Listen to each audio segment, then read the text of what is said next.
तो पहले बताइए कि किस तारीख से बच्चे आ सकते हैं। नमस्कार, ज्ञान वेब चैनल में आपका हार्दिक स्वागत अभिनंदन। हम पढ़ रहे हैं भारत की खोज जो कक्षा 8 के लिए है और आज हमारा अध्याय नंबर 3 सिंधु घाटी सभ्यता। एक भाग हमने कर लिया था, आज इसी का सेकंड भाग है। इसमें हम 4 टॉपिक पर विशेष ध्यान देंगे। जैसे 3 हमने पहले कर चुके हैं वेद के बाद में नंबर 4 पर आता है भारतीय संस्कृति की निरंतरता, और 5 पर आते हैं निषेध, और 6 पर आएंगे व्यक्तिवाद, दर्शन, लाभ और हानियां। मतलब जो व्यक्तित्व का विकास है उसमें लाभ और हानियां क्या है, और नंबर 7 पर आएगा भौतिकवाद। इन 4 टॉपिक का आज हम अध्ययन करेंगे। तो सबसे पहले हम देखते हैं तो भारतीय जो संस्कृति की उसकी निरंतरता। तो कहते हैं कि जो भारतीय संस्कृति है वो निरंतरता आपने बनाए रखी है, उसमें कुछ परिवर्तन हुए हैं फिर भी वो आज भी विद्यमान है। काफी उसमें बदलाव किए गए हैं, बदलाव के बावजूद भी वो अपना स्थान बनाए हुए हैं। आगे हम देखें तो मूल आदर्शों को ग्रहण करना। हमारी जो भारतीय संस्कृति है वो मुख्य आदर्शों को ग्रहण किए हुए आदर्श जैसे कौन कौन से हैं, जैसे साहित्य है, दर्शन है, कला है, नाटक है और जीवन है। साहित्य अपनी जगह व्यवस्थित ढंग से या सरल रूप से कार्य कर रहा है। दर्शन शास्त्र को हम देखें तो वो भी है, और कला वगैरह है वो उसमें समग्र रूप से समाई हुई है। नाटक भी है, और जीवन का क्या महत्व होता है वो भी इसमें दिखाया गया है। आगे क्या होता है, जो ये सभ्यता है निरंतर चली आ रही बनी आ रही, उसमें कुछ बदलाव के कारण ऊंच नीच और छुआछूत का प्रारंभ हो गया था। जो जातियां थी या वर्ण व्यवस्था बनने लगी थी, किसी को निम्न जाति का समझ रहे थे, किसी को उच्च जाति का, तो ये एक प्रकार का भेदभाव हो गया था। और इस प्रकार का भेदभाव बन गया था कि इसको सहन करना काफी कठिन हो रहा था, मतलब असहनीय होने लग गई थी। तो क्या होता है, आधुनिक युग की जाति वर्ण व्यवस्था बन जाती है। तो आधुनिक की जाति वर्ण व्यवस्था बनने के उद्देश्य क्या हुए, तो सबसे पहला उद्देश्य हम देखें तो जो समाज व्यवस्था है उसको मजबूत करना। जो हमारी व्यवस्था है वर्ण व्यवस्था, उसके अंदर जो जैसे मुख्य रूप से 4 प्रकार की जाति वर्ण व्यवस्था का इतिहास में वर्णन मिलता है। जैसे ब्राह्मण, क्षत्रिय, वैश्य और शूद्र, चारों का अलग अलग कार्य था। कार्य के अनुसार उनको जाति वर्ण व्यवस्था में विभाजित कर दिया गया था। तो कहते हैं कि जाति वर्ण व्यवस्था की मजबूती हो काफी। जैसे अलग जो छोटे निम्न जाति थे उनको विशेष अधिकार वगैरह प्राप्त नहीं थे, तो उनको कुछ अधिकार मिल जाए ताकि वो उन अधिकारों के साथ अपना जीवन आसानी से व्यतीत कर सके। फिर दूसरा देखें हम तो शक्ति और संतुलन प्रदान करना। जो जातियों को अधिकार वगैरह नहीं प्राप्त है उनको अधिकार मिल जाए, जिससे उनको काफी शक्ति मिले, जिससे अपने जीवन को वो बराबर या संतुलन मात्रा में जी सके। आगे आता है जो ये समाज व्यवस्था बन गई थी, वर्ण व्यवस्था बन गई थी, इससे मनुष्य इसके अंदर जकड़ कर रह गया था। इसीलिए मनुष्य को ऐसा प्रतीत होने लगा कि हमें एक प्रकार का कारावास मिल गया है, मतलब जेलें हो गई है, बेड़ियों में हम जकड़े गए हैं, ऐसे उनको प्रतीत होने लग जाता है। और ये जो वर्ण व्यवस्था है इसके बाद में क्या करते हैं, सामाजिक व्यवस्था चलती है या उनका विकास होता है, और विकास भी काफी लंबे समय तक होता रहता है। और चारों दिशाओं में इनका विकास होता है, और समुद्र तट तक इसका विकास देखा गया है। आगे हम देखें तो भारत के जो सांस्कृतिक विकास में अन्य देशों से किस प्रकार वो संपर्क किया गया उसका विवरण आता है। तो उसमें देखें तो ईरान, यूनान, चीन, मध्य एशिया और भी कई अन्य देश हैं जहां हमारी संस्कृति का काफी विकास हुआ था। और इस विकास का जो समय अंतराल है काफी लंबा चला था, लगभग 3-4 हजार वर्षों तक निरंतर विकास चलता रहा। इसीलिए कहा गया है कि भारतीय संस्कृति ये विकास अद्भुत और अटूट था।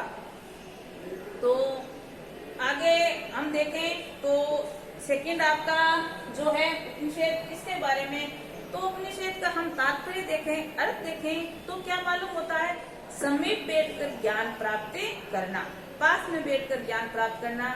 जैसे कोई शिष्य गुरु के पास बैठकर शिक्षा ग्रहण करता है, और एक वेदों का ये रूप बताया गया है। अब हम देखें तो इनका कैसे ये उपजे या कितने वर्षों पुराने हैं, इसमें काफी मतभेद है। फिर भी कुछ विद्वानों का ये मतभेद बताया गया है कि ईसा पूर्व 800 वर्ष के आसपास इनकी उत्पत्ति बताई गई है। ईसा पूर्व बात आई है, ईसा मसीह के जन्म से पहले की घटनाक्रम बताया जा रहा है। तो 800 वर्ष से ईसा पूर्व के आसपास से ये उपनिवेश आए हैं। और इनके अंदर क्या चीजें दी गई है, क्या बताया गया है, तो सबसे पहले हम देखें तो जांच पड़ताल की चेतना के बारे में इसके जो उपनिवेश है इसके बारे में ये बातें, ये विवरण दिया गया है। उसके बाद में देखें तो सत्य की खोज इसमें बताई गई है। जो मुख्य बात है या सामने प्रतीत होती है, चलन में है, वही बात पर विश्वास करें, ये बातें इसके अंदर बताई गई है। और इसके बाद में हम देखें तो आत्मा और परमात्मा का संबंध का ज्ञान भी हमें इन्हीं से ही प्राप्त होता है कि आदमी की जब मृत्यु हो जाती है उसका शरीर त्यागता है, आत्मा जिंदा रहती है और आत्मा परमात्मा से जाकर मिल जाती है। ये ही वर्णन हमें इन्हीं उपनिषदों में प्राप्त होता है। आगे हम देखें तो आत्मबोध दुर्बल दिया गया है, जो आत्मा सो परमात्मा, ये बात इसमें विशेष रूप से बोध करके बताई गई है। आगे हम देखें तो इस पर वैज्ञानिक दृष्टिकोण का भी काफी प्रभाव पड़ा है। सत्यता प्रमाणित का आधार पर कार्य किया गया है। और इनके हम कार्य देखें तो उपनिषद के कार्य देखें तो पहला इनका कार्य क्या बताया गया है, अद्वितीयवाद की ओर झुकाव होना। अर्थात क्या होता है इसका, किसी धर्म विशेष को न मानना। जितने भी आज तक वेदों के बाद में या वेदों के आसपास इनका जन्म बताया गया है, तो हमारे उपनिषद है उसके बारे में ये बात की गई है, किसी एक धर्म को लेकर विशेष उनका कार्य नहीं किया गया है। इसलिए धर्म के जो आपसी भेदभाव है या मनमुटाव है वो लोगों में ना हो, ये इनका दूसरा कारण है। तो पहला हम देखें तो किसी धर्म विशेष पर नहीं है, इसी के कारण ही दूसरा कारण बन गया है कि लोगों में आपस में इसमें कोई किसी प्रकार का मतभेद नहीं है, या मतभेद था वो भी कम हो जाता है। अब हम उपनिषदों की प्रमुख विशेषताएं देखें तो विशेषता में पहला आता है सच्चाई पर बल दिया गया। अभी अभी आपके आया है कि ये आत्मा है वो जाकर परमात्मा से मिल जाती है, या कोई वैज्ञानिक दृष्टिकोण है उसके पर विशेष ध्यान दिया, या जो बात सत्यता पर चलती है उसको परख कर इसमें बताया गया है। आगे देखें तो ईश्वर में प्रकाश और ज्ञान की कामना, यहाँ उपनिषदों में ईश्वर से प्रार्थना या स्तुति की गई है। किस प्रकार की प्रार्थना की गई है, ईश्वर से कहते हैं कि ए सत्य से मुझे सत्य की ओर ले चलो।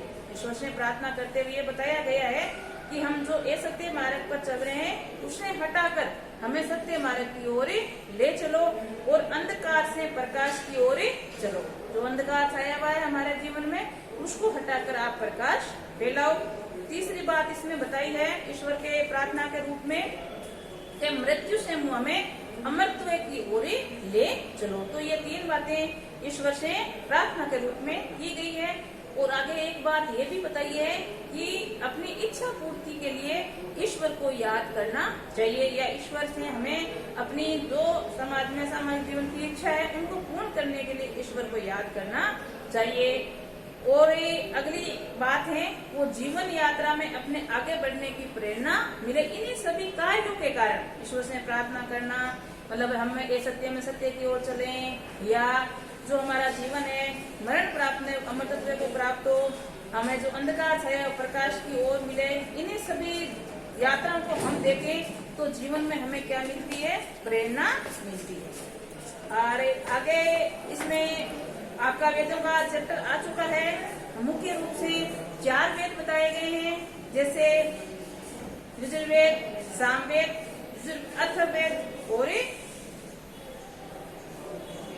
यज्ञवेद। सामवेद, अथर्ववेद, यजुर्वेद 4 वेद बताएंगे। और वेदों की उत्पत्ति लगभग 1500 ईसा पूर्व में बताई गई है। और अब हम अगला तीसरा टॉपिक देखें तो व्यक्तिवाद दर्शन के लाभ और हानियां क्या है। तो पहले हम व्यक्तिवाद के बारे में समझते हैं और उसके बाद में इसके हम क्या देखेंगे, लाभ और फिर हानियां। तो व्यक्तिवाद में उपनिवेशों के अनुसार व्यक्ति का व्यवहार कैसा हो, ये बात हमें सबसे पहले बताई गई है। तो इसमें क्या बातें बताई गई है, बात जो प्राप्ति प्रगति के लिए जरूरी हो। सबसे पहली मुख्य बात क्या बताई है कि हमें ऐसा कार्य कराए या ऐसी बातें सोचे जो हमारी प्रगति के लिए अति आवश्यक हो। दूसरी बात है, जो हमारा शरीर है वो स्वस्थ हो, और तीसरी बात मन भी अच्छा हो, तभी हम कोई भी अच्छा कार्य सोच सकते हैं। तन और मन दोनों अगर हमारे अनुशासित है तभी हम कोई अच्छा निर्णय ले सकते हैं। ये बातें हमें उपनिवेशों के अनुसार व्यक्ति के बारे में बताई गई है। अब ये आगे बात है कि हमें ज्ञान अर्जन करना है, मतलब अपनी उपलब्धियां प्राप्त करनी है, तो व्यक्ति को किस बातों को विशेष ध्यान में रखना होगा। अगर हमें अपनी उपलब्धियां हासिल करनी है तो व्यक्ति को क्या बातें जाननी जरूरी होगी। तो पहली बात हम देखें तो पहली बात दी गई है, जो हमारा स्वभाव है उसमें संयम रखें। हमारा जो मन है वो बड़ा ही चंचल होता है, तो मन पर काबू रखना, मन पर कंट्रोल रखना सबसे पहले मुख्य बात इसमें यही बताई गई है। दूसरी बात हम देखें तो आत्मपीड़न। अब अगर हम किसी भी कार्य को करेंगे तो सत्य के पद पर हो, तो उसको करने में हमें कई प्रकार की कठिनाइयों का सामना करना पड़ता है। तो उस कठिनाइयों को लड़ने के लिए हमारे अंदर क्या होनी चाहिए, शक्ति होनी चाहिए, ताकि हम उनसे लड़कर आगे बढ़ सके। अगली बात बताइए, आत्मत्याग। किसी भी कार्य को करने के लिए हमें सब कुछ उस पर न्योछावर करना पड़ता है या हम बलिदान करना पड़ता है। तो ये तीनों बातें अगर व्यक्ति के अंदर हैं तो वो अवश्य ही उपलब्धियां प्राप्त कर लेगा। क्या बातें हुई, एक तो स्वभाव पर संयम रखना, मतलब हमारा मन है वो चंचल है, उस पर नियंत्रण रखना। दूसरा है आत्मपीड़ित। किसी भी कार्य करने के लिए हमें कई प्रकार की परेशानियां होती है, उससे लड़ना चाहिए। और तीसरी बात बताई गई है, हमें किसी भी अच्छे कार्य करने के लिए कई प्रकार के त्याग करने पड़ते हैं। तो जो ये भौतिकवाद है उसके अंदर जो लेखक है पंडित जवाहरलाल नेहरू ये कहते हैं कि भारतीयों के अंदर इन विचारों का काफी देखने को मिलता है। जो ऊपर विचार बताए गए हैं अभी अभी तीन, इन विचारों को जवाहरलाल नेहरू जी कहते हैं कि भारतीयों के अंदर हमें देखने को मिलते हैं। इसमें उदाहरण उन्होंने गांधी जी का देकर बताया है कि गांधी जी के क्या विचार थे, जिससे गांधी जी ने लड़कर अपने देश को आजाद करवाया था। तो सबसे पहले हम देखें तो गांधी जी ने देश की आजादी के लिए अनेक आंदोलन चलाए। जैसे आपने इतिहास में पढ़ा होगा, गांधी जी द्वारा काफी सहयोग आंदोलन, असहयोग आंदोलन, खिलाफत आंदोलन, भारत छोड़ो आंदोलन, ये सभी गांधी जी के द्वारा चले गए आंदोलन थे। और गांधी जी ने आंदोलन जो किस प्रकार किए, ऐसा और सत्य के मार्ग पर चलकर, जिससे आगे चलकर इस महान के कारण ही हमें आजादी प्राप्त हुई थी। दूसरी बात इसमें बताई गई है गांधी जी के बारे में ही कि गांधी जी की जो मनोवृत्ति थी वो सही ऐसी प्रकार की थी जो ब्रिटिश जड़ों को हिलाकर रख दिया था। गांधी जी का जो निर्णय था या उनकी जो आंदोलन करने की प्रक्रिया थी या कला थी, उसको देखकर जो ब्रिटिश शासन थी उनकी जड़ें तक हिल गई थी। और एक गांधी जी के अंदर जो ऊपर बताए गए वो सारे गुण विद्यमान थे। उनका मन पर काफी कंट्रोल था, मतलब मन को नियंत्रण रखते थे। और किसी भी कार्य को करने के लिए वो साहस उसमें कूद कूद कर भरा था, तो हर प्रकार की परेशानियों से लड़कर आगे बढ़ते थे।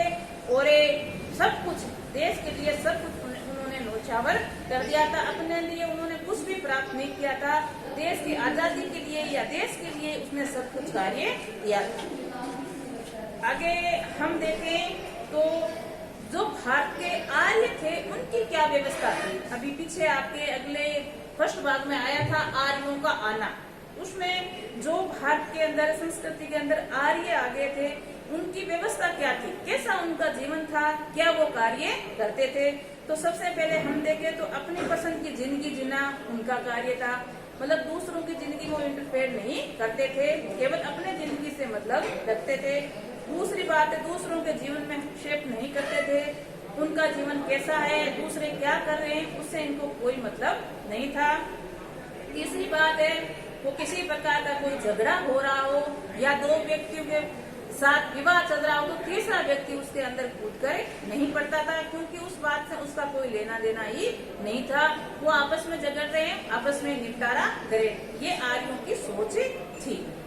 और आर्यों की इन मानसिकता के कारण क्या परिणाम हुए, तो सबसे पहले हम उनके लाभ देखते हैं। मतलब जो व्यक्तिवाद के क्या लाभ थे वो हैं तो पहला लाभ हम देखें तो समाज को खंडित होने से बचाया गया, जो समाज का विघटन होना था, खंड खंड बंटना था, उससे बच गए। दूसरा है सामाजिक संतुलन बनाए रहा, उसमें किसी प्रकार का कोई भेदभाव न रहा। तीसरी बात है समझदारी का परिचय दिया, मतलब ऐसा कार्य करके दूसरों के मामले में टांग न अड़ाना या विवाद में न पड़ना, ऐसा कार्य करके उनके समझदारी का परिचय दिया है। अगर हम उसके हानियां देखें, मतलब बुरे परिणाम देखें, तो क्या पड़े थे? तो मनुष्य के सामाजिक पक्ष की उपेक्षा की गई, मतलब सहायता के रूप में किसी प्रकार की कोई सहायता नहीं मिलती थी, सब अपने अपने देखते थे, इसलिए मनुष्य का जो सामाजिक पक्ष था उसमें उपेक्षा की गई। और हमारे समाज के प्रति जो कर्तव्य थे उनकी उपेक्षा भी हुई है। और मुख्य उत्तरदायित्व का अभाव, जो ज्ञान था उसका अभाव भी रहा है। मुख्य रूप से हमें जो ज्ञान प्राप्त था उसका हम लाभ नहीं उठा रहे थे। अगली बात है एकता की भावना का अभाव रहा, क्योंकि सब अपना अपना ही सोच रहे थे, एक साथ मिलकर कार्य नहीं कर रहे थे, इसलिए एकता का भी अभाव देखने को मिलता है। अगली बात हम देखें तो ऊंच नीच और जातिवाद पर विशेष बल दिया गया, सब अपनी अपनी जाति के अनुसार या अपने अपने धर्म के अनुसार कार्य कर रहे थे। ये इनके हो गए आपके हानियां। ठीक है, अगला आपका चैप्टर आता है भौतिकवाद। तो भौतिकवाद के बारे में हम देखें तो भौतिकवाद में कैसे व्यक्ति थे या कैसी विचारधारा रखते थे वो हम देखते हैं। तो विचारधारा को कम से कम विश्वास करते थे। और मुख्य बात इनकी क्या थी? वास्तविक अस्तित्व धरती पर विराजमान पंच तत्व है। मुख्य रूप से जो भौतिकवाद को सिद्धांत थे क्या थे कि पंच तत्व हैं जो धरती पर विद्यमान है, उन्हीं को ही मानना। पंच तत्व क्या हो गए? आकाश, धरती, जल, वायु और अग्नि, ये 5 तत्व बताए गए। और इन 5 तत्वों के ही कारण हमारी धरती विद्यमान है, या हम इन 5 तत्वों के तहत ही हम चलना चाहिए। और इसके अलावा उन्होंने स्वर्ग नरक, आत्मा परमात्मा से उसने सब कुछ, या अलग कोई संसार होता है, जैसे हमारी मृत्यु के बाद हम स्वर्ग में जाते हैं या नरक में जाते हैं, वहाँ कई प्रकार की यातना भोगनी पड़ती है या ऐसा कुछ होता है, तो ये भौतिकवाद इस चीज को नहीं मानते थे। ये कहते थे जो सामने है या जो सामने दिखाई देता है वही सच्चाई है, वही वास्तविकता है। और एक भौतिकवाद पर कई इतिहास भी लिखा हुआ है। इतिहास लिखा जरूर गया है, लेकिन अभी हम देखें तो भौतिकवाद का इतिहास हो गया है, अभी हमें उनकी जानकारी नहीं है, लेकिन था इसकी जानकारी अवश्य ही है। तो उसके भौतिकवाद का उपनिवेशों का कई भाषाओं में अध्ययन भी किया गया है। और उपनिवेशवादों का होने का कारण क्या रहा, क्यों हो गए? तो कहते हैं कि उपनिवेश जो भौतिकवाद पर लिखा हुआ था वो ताड़ के पत्तों पर लिखा हुआ था। ताड़ एक वृक्ष होता है, बड़े पत्ते होते हैं, उन पर लिखा हुआ था। तो उन पत्तों को काफी समय तक हम बचाकर नहीं रख सकते हैं। दूसरी बात इसमें की गई है कि जो पुरोहित थे या जो धर्मगुरु थे वो ये नहीं चाहते थे कि भौतिकवाद पर जनता चले, इसलिए उन्होंने नष्ट कर दिए। और ये पुरोहितों और धर्म विद्वानों द्वारा जो लिखे गए इस पे व्यंग्य है वो आज भी विद्यमान है, लेकिन भौतिकवाद के वास्तविक जो साहित्य है वो आज हमें प्राप्त नहीं होता है। और एक भौतिकवाद की कई पुस्तकें भी है, जैसे इसमें उदाहरण उसने कौटिल्य की पुस्तक का दिया है जिसका नाम है अर्थशास्त्र। आपने इतिहास में पढ़ा होगा। तो चाणक्य उसी का नाम, दूसरा कौटिल्य था, एक नाम और भी था विष्णुगुप्त। तो चाणक्य के 3 नाम मिलते हैं, और इसी चाणक्य ने कौटिल्य के नाम से एक पुस्तक लिखी थी जिसका नाम है अर्थशास्त्र। और इस पुस्तक के बारे में भौतिकवाद में कुछ बातें दी गई है। जैसे पहले हम बात देखें तो भारत में सदियों तक भौतिकवाद दर्शन का प्रचलन था। जो कौटिल्य द्वारा लिखी गई पुस्तक है अर्थशास्त्र, उसमें एक बात बताई गई है कि भौतिकवाद का चलन भी था, व्यक्ति उस पर विश्वास भी करते थे और ये इनकी बातों को सार्थक मानते भी थे। और जनता पर इसका गहरा प्रभाव था। जो वो भौतिकवाद के रूप में लिखा हुआ था, जनता का इस पर बहुत ही गहरा प्रभाव पड़ता था। तीसरी बात इसमें दी गई है कि जो तार्किक सिद्धांत थे उनका चित्रण इसमें किया गया था। तो सबूत के रूप में या सबूत के तौर पर देखें तो हमें चाणक्य की लिखी हुई, मतलब कौटिल्य की लिखी हुई पुस्तक अर्थशास्त्र के में हमें ये सारी बातें अवश्य ही प्राप्त होती है। और आगे हम देखें तो आगे ये जो रचना है पुस्तक की, तो ये मौर्य प्रशासन के समय आए थे। जो मौर्य साम्राज्य का प्रथम शासक था चंद्रगुप्त मौर्य, इसी के ये गुरु थे। तो इनकी जो किताब लिखी हुई है अर्थशास्त्र, लगभग सदी के आसपास, मतलब ईसा पूर्व के आसपास इन्होंने अर्थशास्त्र का लेखन किया था, लेखन कार्य शुरू किया था। तो ये हमारे आज 5 टॉपिक पूर्ण होते हैं। और ये भौतिकवाद के हम विचार देखें तो कैसे विचारते हैं, जैसे जादू तोड़ना या दिखावट में विश्वास नहीं करना, ये फिल्म का भी इसमें बताया गया है कि नहीं मानते थे। जो कुछ सामने चल रहा है या घटनाक्रम हो रहा है उसी पर विश्वास करते थे, या भारत में या हमारे संसार में जो 5 तत्व नहीं थे उसी पर उनका विश्वास, मुख्य रूप से विश्वास था कि ये माना गया और संसार में हम मृत्यु के बाद जाएंगे, स्वर्ग को प्राप्त करेंगे या नरक को प्राप्त करेंगे। ऐसे इसमें बिल्कुल भी ये नहीं मानते थे या इस पर विश्वास बिल्कुल भी नहीं करते थे। और एक बात और बताई गई है इसमें कि मनुष्य है जो भौतिक नियमों के अनुसार चलता है और अंत में जो रूढ़िवादी परंपरा इस पर ढल जाता है या चलन जाता है, तो ऐसी बातों पर भौतिकवाद में बिल्कुल भी विश्वास नहीं किया जाता था। तो आज हमने जो भारतीय खोज में सिंधु घाटी सभ्यता का 3रा चैप्टर है, उसमें चारों जो पॉइंट दे रखे हैं 4, 5, 6, 7, 3 हमने पहले कर लिए थे फर्स्ट भाग में, तो सेकंड भाग में इन चारों पर हमने प्रकाश डाला है। तो आज के लिए इतना है।